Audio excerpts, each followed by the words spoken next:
كنس الشوارع أمتع من أن تكون طبيباً، مهندساً أو الملكة.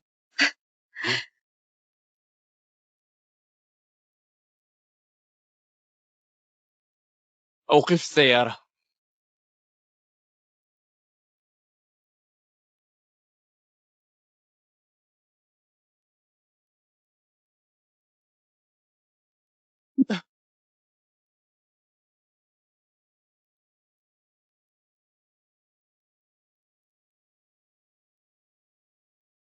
ما الذي تريدونه؟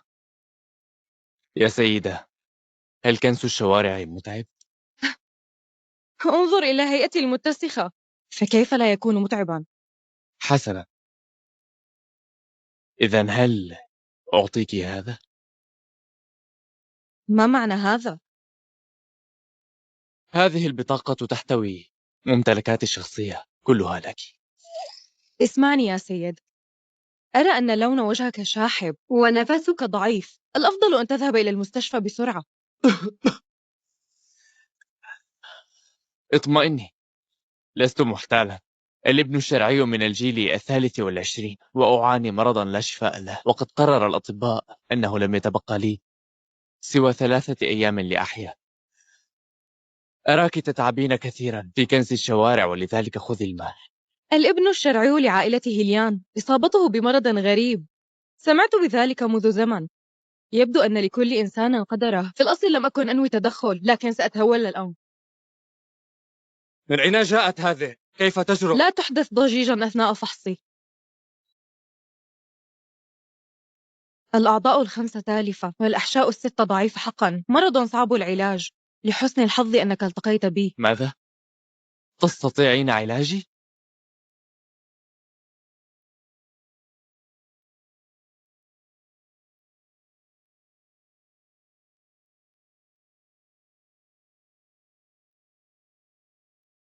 اتركي السيد هيليان، سنتولى الأمر. اتركي السيد هيليان، سنتولى الأمر. الملكة، سنفحص السيد هيليان. المعجزة، سنفحص السيد هيليان. سنفحص السيد هيليان. سنفعل كل ما في وسعنا حتى يشفى السيد هيليان. الملكة والخارقة والمعجزة. يا سيد هيليان، هن أعظم 3 طبيبات في هذا العصر، اجتمعوا معا. سيدي، لديك أمل أن تنجو. لا، أنت مخطئ. هن لا يستطيعن إنقاذه. مجرد عاملة نظافة، وتجرؤين على التفوه بكلام فارغ؟ صحيح، أنا الطبيبة الخارقة، ورثت الطب من عائلة طبية، وأنت مجرد عاملة نظافة. تجرؤين على التشكيك بي؟ اهدأوا جميعا من فضلكم. قارنت أنفسكم بعاملة النظافة، أليس في ذلك انتقاص من قدركم؟ هذه الآنسة رغم كونها عاملة نظافة. السيد هيليان. الطبيبات ال3 تفضلوا بمرافقتي إلى القصر لعلاج السيد. نحن نقبل الدعوة. يا أنسة، هل ترغبين في الذهاب معنا؟ السيد هيليان شخص طيب، وموته خسارة. سأذهب لأرى. هذا رائع جدا. تفضلي معي إلى السيارة. لا داعي، لدي آلية. تقدموا.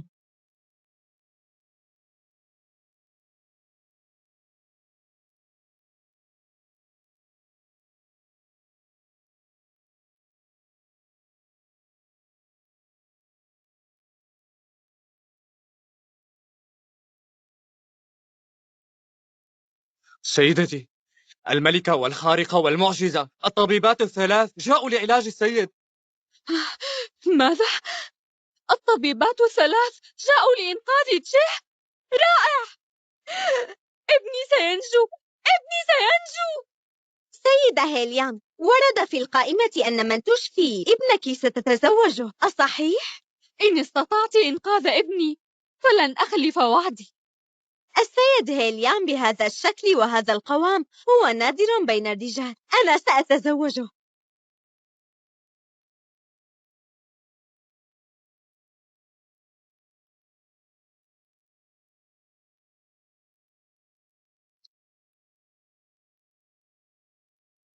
غريب، هذا غريب.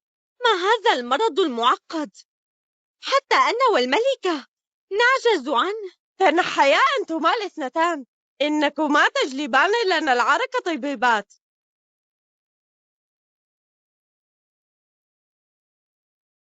ما بك أيتها المعجزة؟ لدي يدان بارعتان ومع ذلك لا أرى سبب المرض. ما الذي يحدث؟ أي مرض لعين هذا؟ حتى الملكة والخارقة والمعجزة أعظم ثلاثة في عالم الطب عاجزون عنه.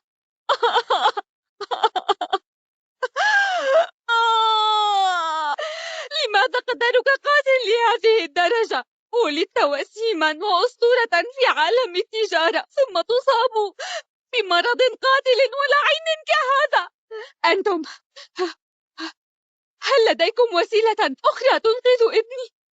أرجوكم إن أنقذتم ابني حتى لو اضطررت لإنفاق كل ثروتي فلن أتردد. إن كنا نحن عاجزين عن إنقاذه فلن ينقذه إلا شخص واحد فقط. من هو؟ قولي، أخبريني بسرعة، من هو هذا؟ لونغما. لونغما؟ تلك الخارقة في المال والحرب والتكنولوجيا والطب والترفيه وفنون القتال وحتى في عالم الجريمة السري وفي عشرات المجالات وصلت فيها للقمة. الملكة الغامضة لونغما؟ من غيرها يمكن أن يكون؟ لكن نسمع أنها مجرد أسطورة لم يرها أحد من قبل ولا يعرف إن كانت حقيقية أم خيالية. هذا أمر يعود إليك. حسنا، حتى لو اضطررت لحفر الأرض واختراق السماء فسوف أجدها. شينغ فينغ، حاضر. على الفور أصدر أمر البحث في كل أنحاء العالم، ابحث عنها بكل الوسائل الممكنة. حسنا. لا داعي للبحث، لقد أتيت. من أنت؟ إنها عاملة نظافة وقالت يمكنها علاج السيد. ماذا؟ يمكنها علاج تشه؟ هكذا قالت. هذا مستحيل. هل تصدق ما تقول؟ بالضبط، مجرد عاملة نظافة. إذن ماذا عن من درسوا الطب؟ تبدو كعاملة نظافة لكنها في الحقيقة محتالة. منذ 5000 عام قال القدماء لا تحكم على الإنسان من مظهره، كلمات تحذر الأجيال القادمة. ويبدو أن الناس اليوم لم يتعلموا الدرس. أمر محزن في حضارة البشرية هذه. إياك أن تتصنعي هنا. أنا من عائلة هيليان، واحدة من أعظم وأغنى العائلات في البلاد، وتجرؤين الآن على خداعي في منزلي؟ هل أنت غبية؟ من النظرة الأولى تبدو ماكرة، تريد الزواج من السيد ليان. اليوم رأيت حقا من هو الطماع الذي يطمع فيما لا يستحق أبدا. يغضبني ذلك حقا. يا حراس، اطردوها فورا. لا تتحركوا. شيفانغ، ماذا تفعل؟ جسد السيد يضعف أكثر فأكثر وكل الأطباء الشهيرين عاجزون عن علاجه.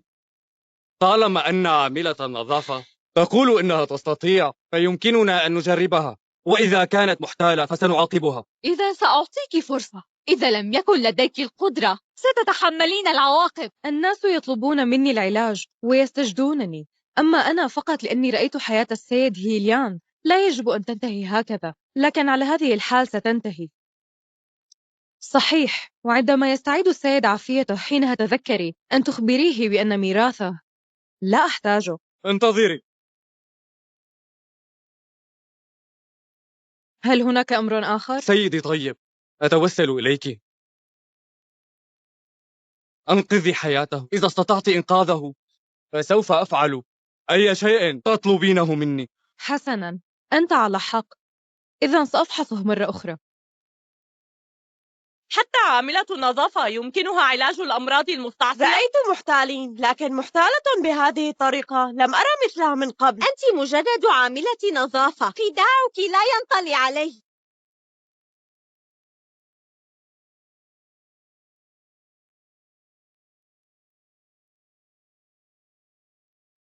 وتتظاهرين أيضا؟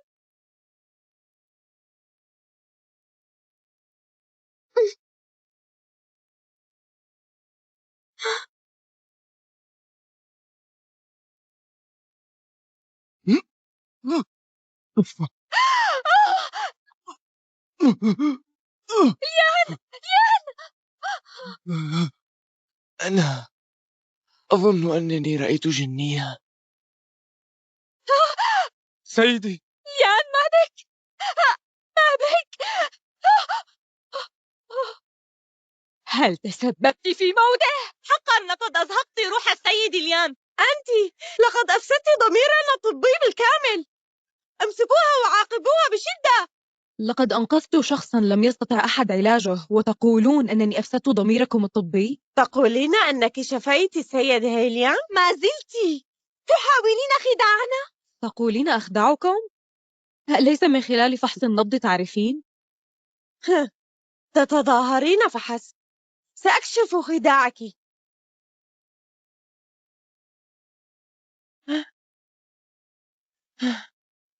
النبض مستقر.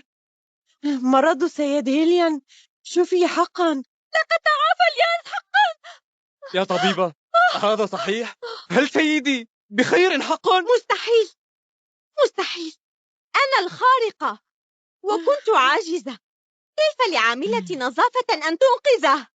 لابد أنه وهم. دعيني أحاول. هذا صحيح؟ جربي.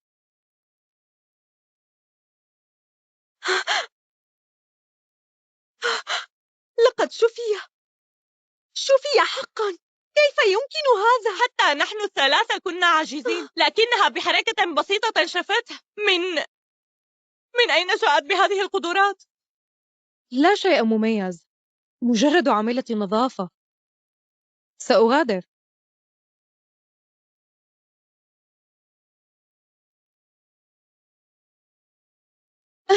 تانغ لونغ، لقد عدت.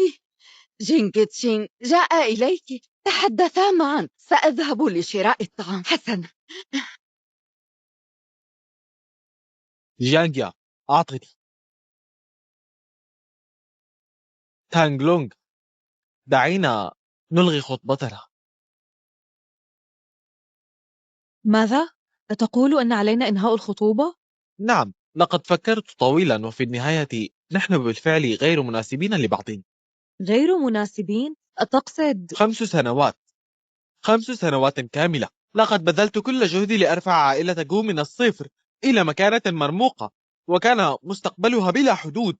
أما أنت، عائلة تانغ جعلتك تذهبين لتكتسبي الخبرة في الخارج وتعودي جاهزة لوراثة العائلة، وأنت ماذا فعلت؟ تقول أنني قد فقدت كل فرصي؟ أجل، هذا ما فعلته بالضبط. أتظنين أن لديك فرصة بعد؟ والدك خاب أمله وقرر أن يورث أختك. هل تعتقد حقا أن والدي أرسلني للخارج لأتعلم الخبرة لأنه وجدني ضعيفة؟ أليس هذا صحيحا؟ منذ البداية كان يريد فقط عذرا ليبعدني عن القوة في عائلة تانغ، ليمنح القوة لأختي. هذا ما في الأمر. تبا، تستعملين عجزك كعذر وأنت الابنة الكبرى لعائلة تانغ، فلماذا يضطهدك والدك؟ ألست ابنته البيولوجية؟ نعم، هذا صحيح، أنا ابنته البيولوجية، ولكن تانغ سي هاي بعد طلاقه من أمي تزوج تلك المرأة الماكرة، ومنذ ذلك الحين صرنا أنا وأمي منبوذات. كفى كلاما عديم الفائدة. أنت الآن أصبحت من الطبقة الدنيا في المجتمع، ولم تعودي تستحقين السيد هو. كوني ذكية ووقعي بسرعة على اتفاقية الطلاق. نعم يا تانغ تشينشو، كنت أظن أنك نجمة من السماء، لكن الآن أصبحت مجرد أضحوكة فقط. وأيضا، هل تعلمين ماذا؟ عندما يذكر الآخرون علاقتنا أشعر بالخجل الشديد، فلنجعل انفصالنا وديا. تانغ لونغ، ما قولك بهذا الأمر؟ جو جينغ تشينغ، بعد أيام قليلة زفافنا، لذا فكر مجددا. بماذا أفكر؟ ما بك، بيننا فارق كبير جدا، مستحيل أن نكون معا. سأقول لك الحقيقة، عائلة جو قد اختارها شين ديان وقرر منحها استثمارا بالمليارات، وحينها ستكون عائلتي في القمة بين رجال الأعمال. أما أنت ستبدين أكثر ضعفا بكثير. تقول إنني أمامك سأصبح أضعف؟ إذن هل تعلم من منح مجموعة شين ديان تعاونا بتريليون مع عائلة جو؟ لن تقولي أنه أنت، أليس كذلك؟ من قد يمنحك مثل هذا الدعم غير أنا يا جين؟ كفاك، ألا تملكين قليلا من الحياة؟ أنا رئيس مجموعة جو وأنت مجرد عاملة نظافة، فكيف ستدعمينني؟ صحيح، الآنسة ييمان قالت بالفعل لقد تواصلت مع مجموعة شينديان وتحدثت مع السيد يين لونغ وجلبت الاستثمار بنفسها، وأنت ما زلت تقولين أن مجموعة الشينديان تحركت بأمرك. هل تدركين ما طبيعة هذا الكيان؟ إنها قوة لا مثيل لها في العالم، قمة القمة. وأيضا السيدة لونغ ما صاحبة شينديان تعد منذ بداية الحضارة البشرية أعظم عبقرية عرفها التاريخ وعملاقة في شتى المجالات، وتدعين أنك توجهينها؟ ماذا؟ أتقولين إن جيانغ يا هي من حصلت على الاستثمار وقدمته لمجموعة جو؟ ماذا؟ تشعرين بالخجل وأنتما شقيقتان؟ انظري إلى أي حال وصلت، بينما هي بلغت شأنا عظيما، وفوق ذلك ساعدت السيد جو وعرفته على السيد ين لونغ ليكون عرابه، وذلك كان فضلا عظيما، فهي الأجدر بالسيد جو. جو جينشين، فسخت خطوبتك بي لأنك تريد الزواج من جيانغ يا؟ هذا ليس من شأنك، عليك فقط أن توافقي على فسخ الخطوبة. أتتذكر حين كنت ابنة عائلة تانغ الكبرى ألم تقل إنك لا تستحقني؟ كفاك الآن يا تانغ لونغ، كثير من الأمور لم تعد كما كان. أنا أقدر ألمك ورفضك للواقع، لكن تقبل الحقيقة. فعلى مدى آلاف السنين كل الناس يراعون التكافؤ والتناسب بين الطرفين، ولهذا أنصحك بالتخلي عن هذا الأمر، وإلا ستندمين. ها؟ أتقول إنني إن لم أتراجع فسأندم؟ ها؟ أتقول إنني إن لم أتراجع فسأندم؟ بالطبع، أنا الآن أراعي العشرة القديمة فقط. يبدو أنك خططت لكل شيء مسبقا. أريد أن أرى كيف ستجعلني أندم. أنت الخطوبة باقية. غادر بدون وداع. تانغ لونغ، هذا ما اخترتيه بنفسك. لا يهم، أنا مستعدة لتحمل أي نتيجة. حسنا، فلنلتزم بإقامة الزواج في موعده. سأقيم لك حفلا صاخبا يهز المدينة كلها، وسأجعل أهل العاصمة يعرفونه. أتطلع لذلك بشدة. تبا، أنت حقيرة جدا. جو جينغتشين، تريد أن تجعلني أندم؟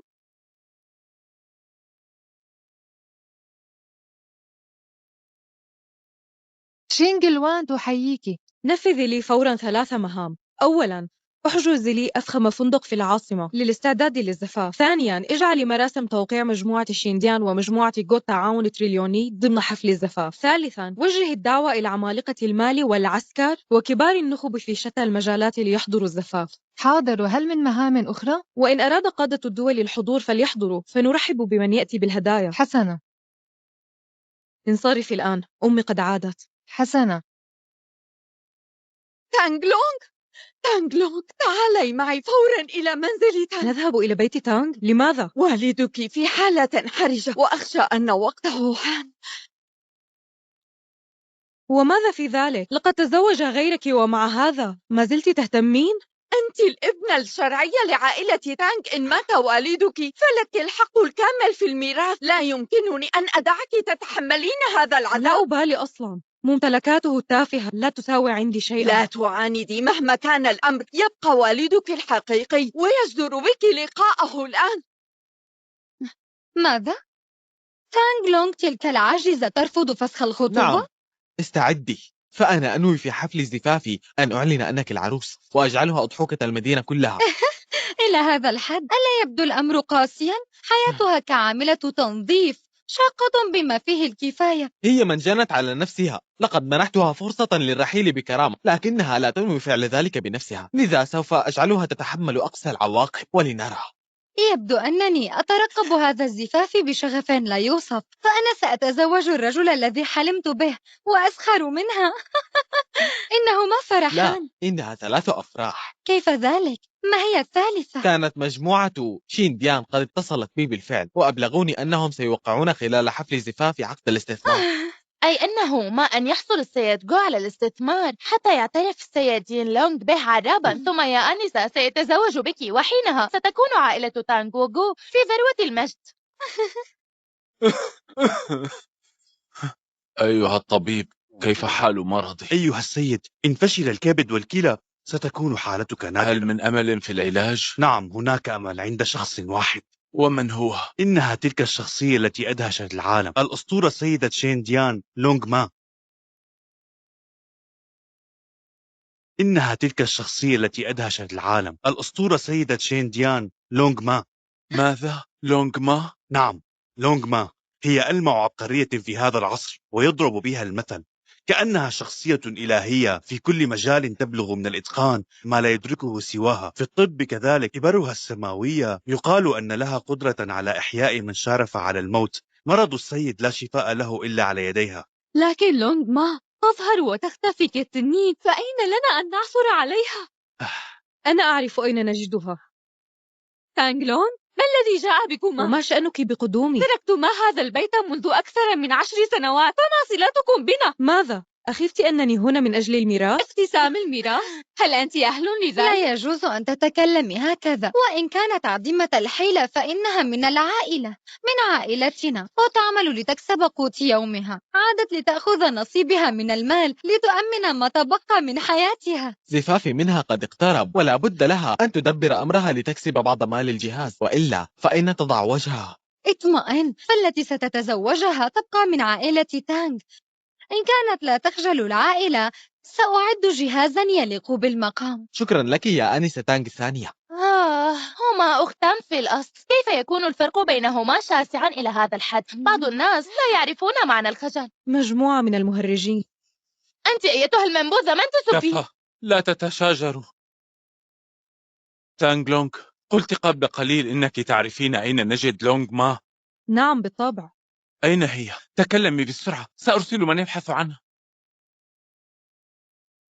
إذا قمت بالنهوض الآن وركعت لتعتذر لأمي وطردت تانغ ييمان وابنتها خارج العائلة، فسأتدخل بنفسي وأجلب لونغ ما إليك. كفى يا تشانغ لونغ، أتظنين أن هذا التبجح سيمنحك حق وراثة المجموعة؟ تانغ ييمان، إياك أن تقيسيني بعقلك المحدود. في نظرك عائلة تانغ كالقمر الساطع، أما في نظري فلا تساوي شيئا. حقا؟ إن كنت لا تبالين فلماذا عدت؟ سمعت أن هذا العجوز اللعين يحتضر، وأمي عادت لتشهد نهايته، وطبعا ما تدين لي به عائلة تانغ سأخذه مهما كلف الأمر. كفى، لا تتجادلوا.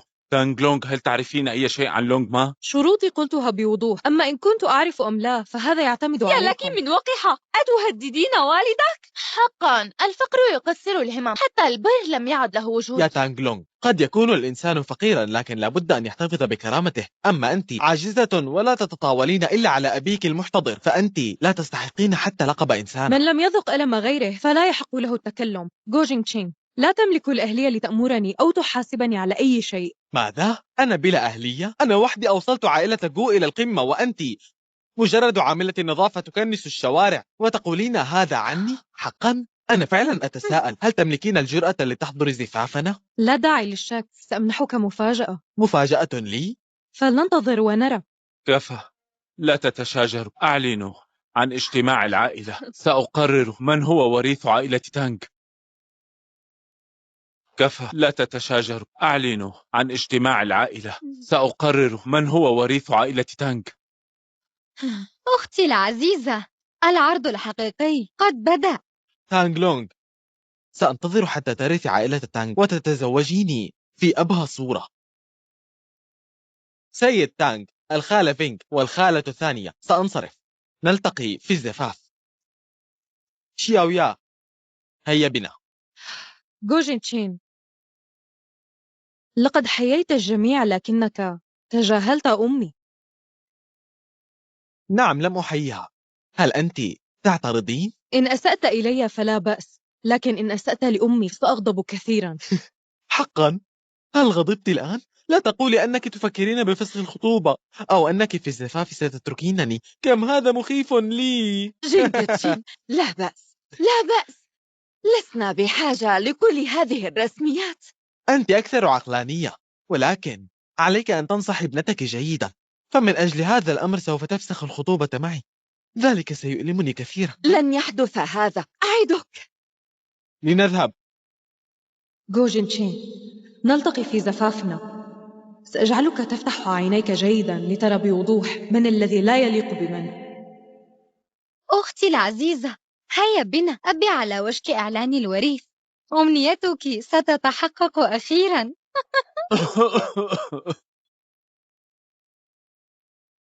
اليوم جمعت أفراد العائلة والمساهمين في هذا المكان لهدف واحد فقط. حالتي الصحية تتدهور يوما بعد يوم، ولم يتبقى لي الكثير من الوقت، وأتمنى أن أختار لعائلة تانغ شخصا يقود مجموعة تانغ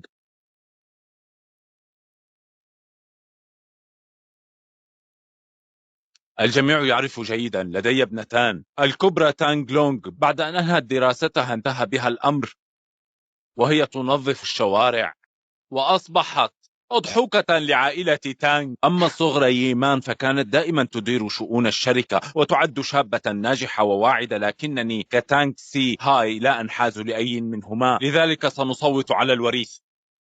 أنا أؤيد قرار والدي، لذلك رغم أن قدراتي تفوق أختي بكثير إلا أنها في النهاية أختي، لذلك ليكن القرار حسب رأيكم. الرئيس وي يتحلى بسعة صدر وبعد نظر، ما رأيكم بذلك؟ نعم، ييمان نرى فيها ملامح القائد الحقيقية ونرى مستقبل مجموعة تانغ. وهل تعتقدون أن مجموعة تانغ لها مستقبل حقا؟ ما هذا الهراء يا تانغ لونغ؟ أنت تلعنين المجموعة كلها. لا تملكين ذرة وعي. السماح لك بحضور اجتماع الوراثة هو فضل من الرئيس، ومع ذلك تتكلمين بوقاحة. أنتم جميعا مليئون بالخبث والفساد وتتظاهرون بالنزاهة والاحترام عندما تحكمون على الناس والأمور. هل يوجد أي عدل فعلا؟ ألا تشعرون بالخجل؟ أي خجل هذا؟ أتظنين أنك كونك الابنة الشرعية يعني هذا أنك سوف ترثين المجموعة؟ عائلة تانغ لا تعترف بالفاشلين إطلاقا. صحيح، عائلة تانغ لا تعترف بالفاشلين. ثقوا بي، هناك أمر ما نسيت أن أخبركم به. تعرفت مؤخرا على السيد بين لونغ من مجموعة شينديان، وقد وعدني بدعمي، وبمجرد أن أتولى المجموعة سأقودها نحو الازدهار. حسنا. أنت تحلمين يا تانغ ييمان. مجموعة الشينديان لن تدعم مجموعة تانغ. ستدعم أم لا؟ هل القرار بيديك؟ ماذا تقولين يا هذه؟ صحيح، إن القرار بيدي أنا. أما نسيتي أنك مجرد عاملة نظافة؟ كفى، لا داعي للكلام. سنبدأ الآن التصويت برفع الأيدي لمن سيكون وريثا. من يؤيد تانغ لونغ رئيسة لمجموعة تانغ فليرفع يده. تفضلوا. لحظة، سأقولها بصراحة من الآن. إن صوتتم بدافع تحيزكم للشخص الخطأ وتسبب ذلك في انهيار سهم مجموعة تانغ، فعليكم تحمل العواقب بأنفسكم. ماذا؟ إن لم نخترك فسيؤدي ذلك إلى هبوط سهم تانغ؟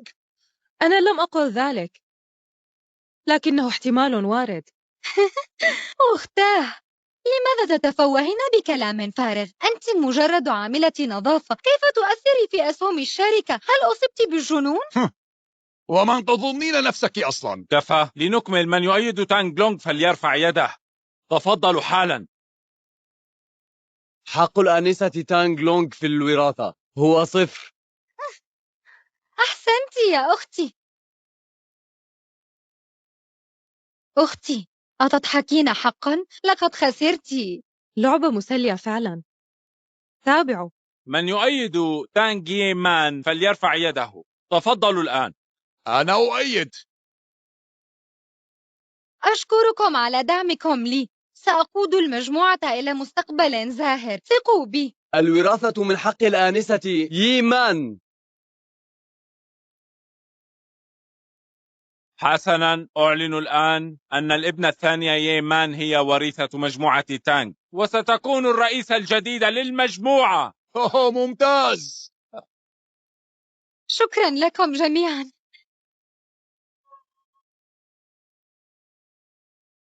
أختي العزيزة، ماذا كنت تقولين قبل قليل؟ إن اختاروني فسينخفض سهم الشركة؟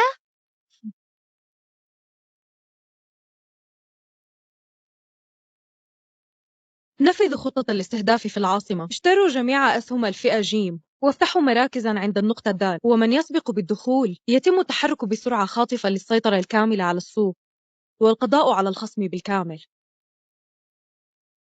بدأ العرض الممتع. مجرد عاملة النظافة تقدم هدية عظيمة لعائلة تانغ. إنها تتصنع. هل تظني أنك تفهمين بالأسهم حقا؟ أنت مجرد مبتدئة. شراء الأسهم يحتاج لتحليل منحنيات وتتحدثين بلا فهم. لا تفهمين شيء. مجرد عاملة نظافة لا تقترب من الأسهم، فبالطبع لا تعرف كيفية الشراء. مثل هذه الشخصيات تظهر في عائلة تانغ. هذا عار على العائلة. إذا كنتم سعداء سأرحل الآن. غادري بأقصى ما تستطيعين ولا تقولي أن لقبك تانغ. بالمناسبة، بعد 3 أيام سيكون زفافي من جوجين تشين في فندق الإمبراطور. أعددت بعض المشروبات المتواضعة وأدعوكم جميعا لحضور الحفل. آمل ألا ترفضوا. إقامة الزفاف في برج الإمبراطور؟ هل تعرفين ما هو برج الإمبراطور؟ فندق فاخر بتصنيف 9 نجوم، كل ما كسبتيه طوال حياتك لا يكفي لدخول هذا المكان. هي تتظاهر يا عم. بالحقيقة هي لم تحصل على حق الوراثة وتعرضت لضربة كبيرة بالفعل، لذا لنسمح لها بالتباهي قليلا لتحافظ على كرامتها. أتريدها أن تقفز من المبنى وتنتحر؟ ماذا؟